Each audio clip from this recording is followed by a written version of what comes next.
तो नमस्कार दोस्तों। आज का हमारा टॉपिक है पोल्यूशन, क्लाइमेट चेंज। तो दोस्तों, जैसा कि हम सभी जानते ही हैं कि दुनिया में पोल्यूशन कितनी तेज़ी से बढ़ रहा है और इसके कारण क्लाइमेट चेंज होता जा रहा है, जिसका कारण ग्रीन हाउस गैसेस का तेज़ी से विस्तार या अधिक होना है। आप सभी ने वो कहावत तो सुनी ही होगी कि ज़रूरत से ज़्यादा कुछ भी हो वह हानिकारक ही होता है। तो दोस्तों, चलिए ग्रीन हाउस के बारे में कुछ जानकारी इकट्ठा करते हैं। ग्रीन हाउस में mainly carbon dioxide, methane, nitro oxide जैसी कुछ गैसें आती हैं। देखिए दोस्तों, वैसे तो carbon dioxide, methane, nitro oxide ये हमारी पृथ्वी के लिए ज़रूरी गैसें भी हैं। यह हमारी पृथ्वी को गर्म रखने में मदद करती है, लेकिन मनुष्य एक्टिविटी के कारण इसका इसका उत्सर्जन कुछ ज़्यादा ही हो रहा है। तो आइए दोस्तों, सबसे पहले हम देखते हैं carbon dioxide. Carbon dioxide basically petrol, diesel, अन्य कोई फॉसिल यानी जीवाश्म ईंधन का प्रयोग करने से होती है या ज़्यादा तौर पर इन्हीं में से निकलती है।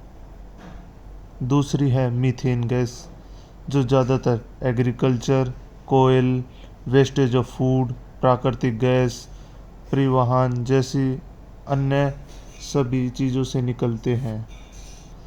अब बात यह है कि यह कितनी तेज़ी और दृढ़ता से हमारे पर्यावरण को प्रभावित कर रही है।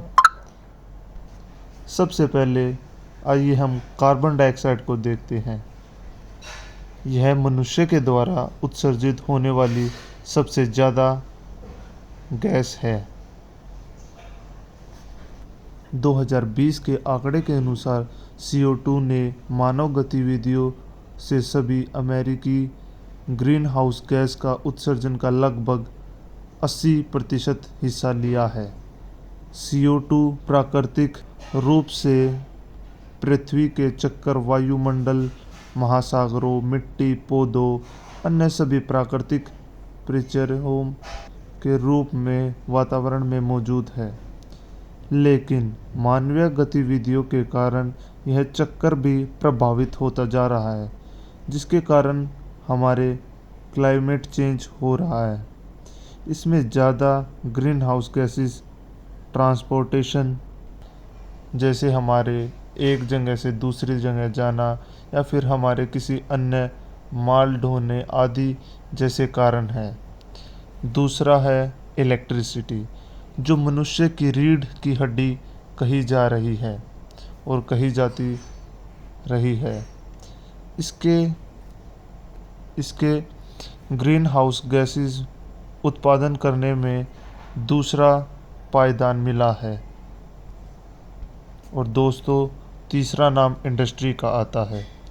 इसका इम्पैक्ट शुरुआत से इंडस्ट्रियल रिवॉल्यूशन के साथ ही शुरू हो गया था, जो सन 1750 में शुरू हुआ था, जो लगातार हमारे क्लाइमेट में बदलाव ला रहा है। तो दोस्तों, ये कुछ कार्बन के थे। अब दोस्तों, थोड़ी बात मीथेन की भी कर लेते हैं। हमारे क्लाइमेट चेंज में इसका भी एक बड़ा योगदान है। इसको उत्सर्जन करने वाले कुछ नेचुरल गैस, पेट्रोल सिस्टम आदि तो आप जानते ही हैं, लेकिन इसमें एक ऐसा भी नाम है जिसे आप पढ़कर या सुनकर हैरान ज़रूर होंगे।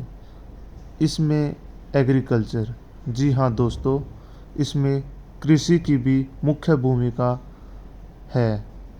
जैसे कि घरेलू पशुधन जैसे मवेशी, सूअर, भेड़ और बकरियों सामान्य पाचन प्रक्रिया के रूप में भी CH4 का उत्पादन करती है। इसके अलावा खाद, अन्य जैसी प्रक्रियाओं में भी इसकी अच्छा उत्सर्जन करने का योगदान माना जा रहा है।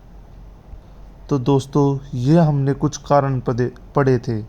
अब इसे रिड्यूस यानी कम करने के भी कुछ उपाय जान लेते हैं।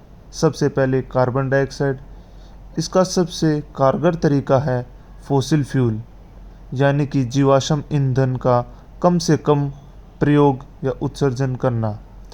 सरकारें अब इसको लेके कुछ कदम उठा रही हैं, जैसे कि इलेक्ट्रिक व्हीकल को बढ़ावा देना, सोलर पावर या हाइड्रो आदि अन्य गैर जीवाश्म ईंधन का प्रयोग करना।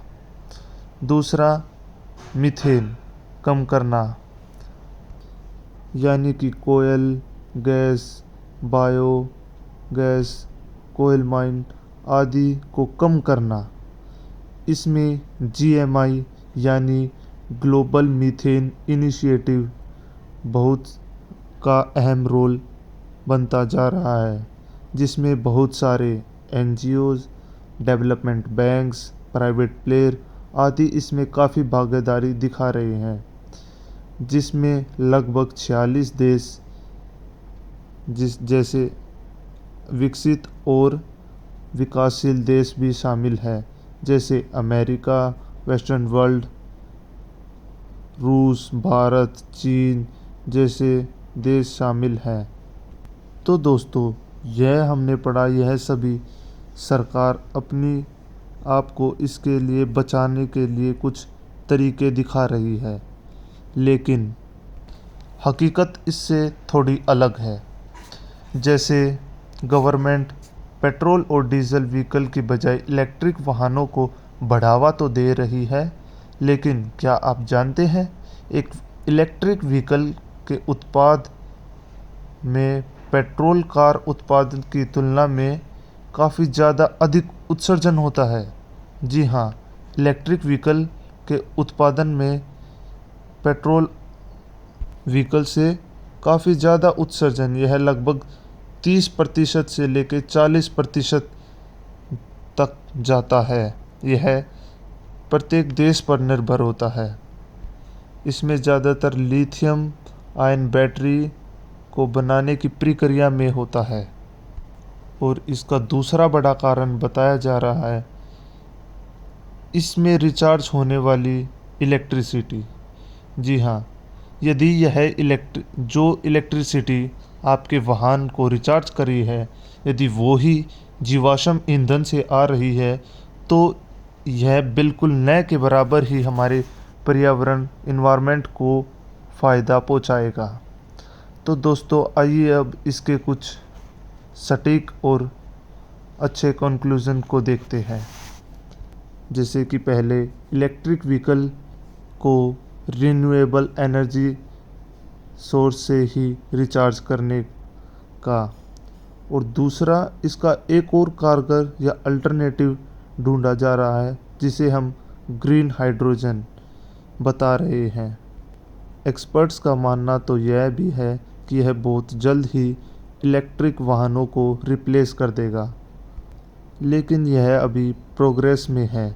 अभी इसमें काफ़ी ज़्यादा लैक ऑफ टेक्नोलॉजी, काफ़ी ज़्यादा महंगा, पर्याप्त साधनों का न होना जैसे कुछ अन्य कारण अभी हैं, जिसे सोल्व करने में अभी काफ़ी समय लग सकता है। तो धन्यवाद दोस्तों।